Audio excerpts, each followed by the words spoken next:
सोफे पर दीदी और जीजू बैठे थे, बहुत करीब करीब। दीदी का सिर जीजू के कंधे पर टिका था और जीजू का हाथ दीदी की कमर पर लिपटा हुआ। दोस्तों, कहानी पूरी सुनिएगा, आपको बहुत पसंद आएगी। हेलो, मेरा नाम रिया है। उम्र अभी 21 की हो गई और मैं वो लड़की हूँ जिसे देखकर लोग 2 बार मुड़कर देखते हैं। ना ज़्यादा गोरी, ना ज़्यादा काली, बस बीच की रंगत जो धूप में चमकती है। मेरी कमर इतनी पतली कि हाथ की 2 उंगलियों से नापी जा सकती है और ऊपर का हिस्सा ऐसा कि कुर्ता पहनूं तो थोड़ा सा उभार दिख ही जाता है। नीचे की तरफ भी कर्व्स ऐसे कि जीन्स में फिट होने के लिए थोड़ी मशक्कत करनी पड़ती है। बाल मेरे घुटनों तक लंबे, काले और घने हवा में लहराते हैं तो लोग कहते हैं, ओ ये रिया, तेरे बाल तो झरना लगते हैं। कॉलेज में पढ़ी हूँ, बोलचाल में थोड़ी शहर की मिलावट है, पर घर में सब ओए कित्थे जा रही है वैसे ही बोलते हैं। मेरी बड़ी दीदी का नाम नेहा है, उम्र 27 की, और उनका पति यानी मेरा जीजू नाम विक्रम है, 29 साल का। दीदी जीजू की शादी को 3.5 साल हुए और मैं उनके साथ ही रहती हूँ क्योंकि मम्मी पापा गांव में खेती संभालते हैं। तो शुरू करते हैं उस शाम से जब मैं कॉलेज से लौटी और घर का मेन गेट खोलते ही अंदर से आ रही थी एक अजीब सी खुशबू, न अगरबत्ती की न परफ्यूम की, बस कुछ मीठी सी गर्म सी। मैं बैग कंधे पर लटकाए अंदर घुसी, जूते उतारते हुए आवाज लगाई, दीदी मैं आ गई। कोई जवाब नहीं आया। लिविंग रूम में लाइट कम थी, सिर्फ एक कॉर्नर लैंप चल रहा था। उसकी पीली रोशनी सोफे पर पड़ रही थी। सोफे पर दीदी और जीजू बैठे थे, बहुत करीब करीब। दीदी का सिर जीजू के कंधे पर टिका था और जीजू का हाथ दीदी की कमर पर लिपटा हुआ। मैंने खांस कर कहा, ओहो मैं आ गई, आप लोग जारी रखो। दीदी हड़बड़ा कर उठी, अरे रिया तू कब आई, आ बैठ। जीजू मुस्कुराए, हाँ रिया, आज तेरी दीदी ने कुछ स्पेशल प्लान बनाया है। मैं सोफे के दूसरे कोने में धम्म से बैठ गई, बैग साइड में रखा। दीदी ने जीजू की तरफ देखकर कहा, विक्रम वो सामान लाओ ना। जीजू उठे, उनकी शर्ट का ऊपर का बटन खुला था, छाती पर हल्के बाल दिख रहे थे। वो किचन की तरफ गए और मैंने दीदी से पूछा, क्या प्लान है दीदी, कुछ पार्टी वार्टी? दीदी ने आंख मारी, पार्टी नहीं कुछ और, तू बस देखती जा। जीजू वापस आए, हाथ में एक पुराना सा लकड़ी का डिब्बा था, ऊपर नक्काशी की हुई, ताला लगा हुआ। डिब्बा टेबल पर रखा और जीजू ने चाबी निकालकर खोला। अंदर से निकली 3 छोटी छोटी शीशियां कांच की, अंदर कुछ लाल सा लिक्विड। दीदी ने कहा, ये हमारी दादी की रेसिपी है, खास मौकों के लिए, आज हम तीनों मिलकर पिएंगे। मैंने शीशी उठाई, ये क्या है? शराब? जीजू हंसे, नहीं रिया, शराब नहीं, ये एक तरह का हर्बल ड्रिंक है, बॉडी को रिलैक्स करता है, दिमाग को खोलता है। मैंने सूंघा, खुशबू वैसी ही थी जो घर में फैली थी। दीदी ने 3 ग्लास लिए, हर शीशी से थोड़ा थोड़ा डाला, फिर पानी मिलाया। ग्लास मेरे हाथ में थमाते हुए बोली, धीरे धीरे पीना, जल्दबाजी मत करना। हम तीनों ग्लास उठाए। जीजू ने कहा, चीयर्स हमारे रिश्ते के नाम। ग्लास टकराए, मैंने पहला घूंट लिया, स्वाद मीठा, फिर हल्का कड़वा, फिर गले में गर्माहट। बातें शुरू हुई। दीदी ने कहा, रिया तुझे पता है, जब मैं तेरी उम्र की थी मैं भी तेरी तरह कॉलेज में धमाल मचाती थी। मैं हंसी, दीदी तुम तो आज भी मचाती हो।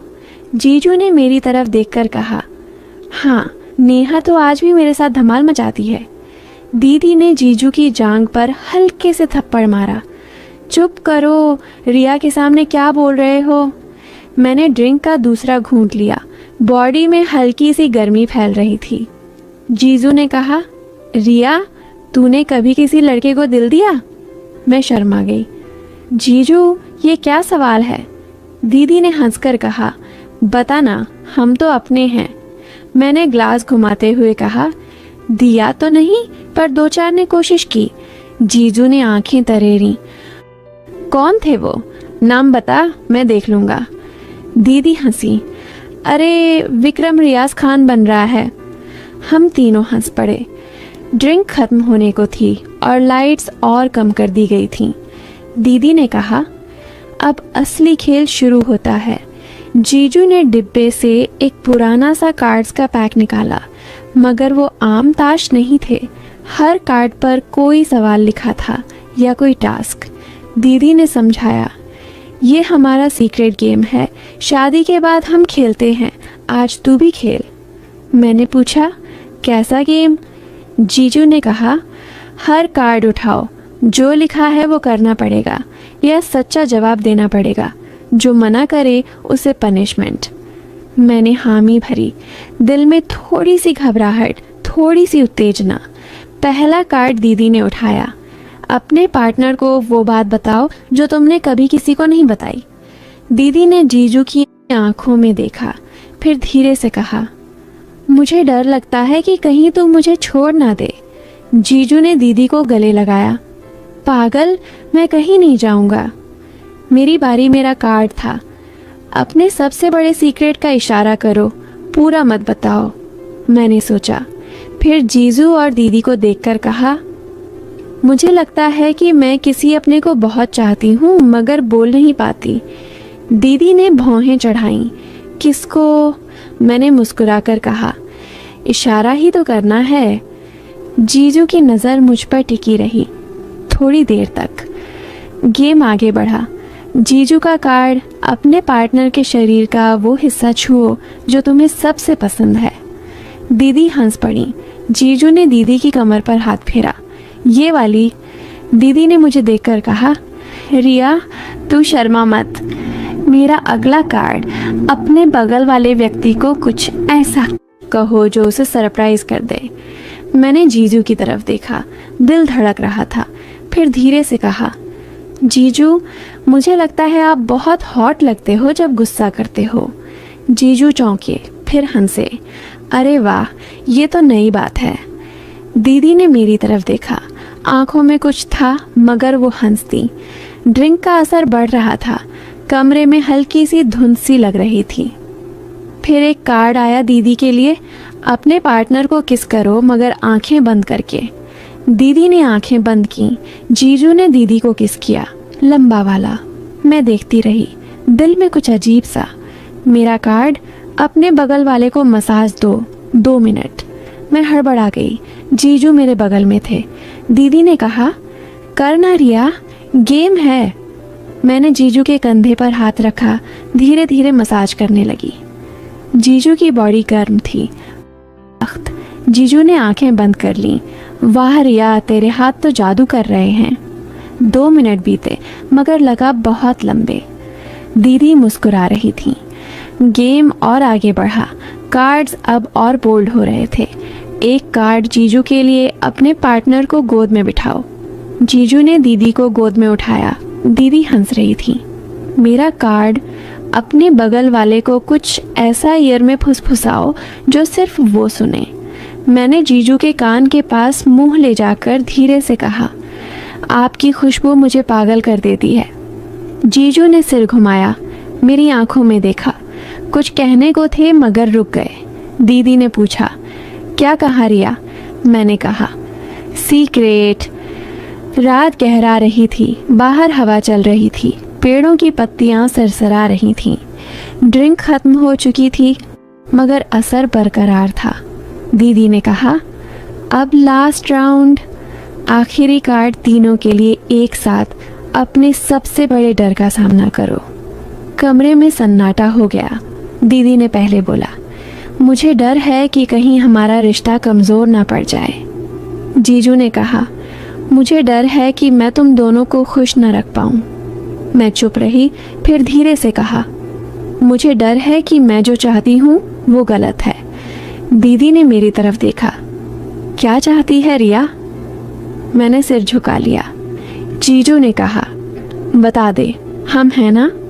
फिर अचानक दीदी ने डिब्बा बंद किया। बस, गेम खत्म, अब सोने का टाइम। मैं उठी, कमरे में जाने लगी मगर पैर लड़खड़ा रहे थे। जीजू ने मेरी बांह पकड़ी। रिया संभल, उनका स्पर्श गर्म था। दीदी पीछे से आई। रिया, तू हमारे साथ सोएगी, पुराना रूम ठंडा है। मैंने हामी भरी। हम तीनों मास्टर बेडरूम में गए। बड़ा सा बेड, दीदी बीच में, मैं एक तरफ, जीजू दूसरी तरफ। लाइट बंद हुई, अंधेरा छा गया। दीदी की सांसें सुनाई दे रही थीं, जीजू की भी। मैं बीच में लेटी रही, दिल धड़क रहा था। रात भर नींद नहीं आई। कभी दीदी करवट बदलती, उनका हाथ मेरी कमर पर आ जाता, कभी जीजू की टांग मेरी टांग से टकरा जाती। सुबह की पहली किरण खिड़की से आई। मैं उठी तो दीदी और जीजू अब भी सो रहे थे। दीदी का सिर जीजू की छाती पर। मैं चुपके से उठी, किचन में गई, चाय बनाई। जब वापस आई, दोनों उठ चुके थे। दीदी ने कहा, रिया, कल रात बहुत मज़ा आया।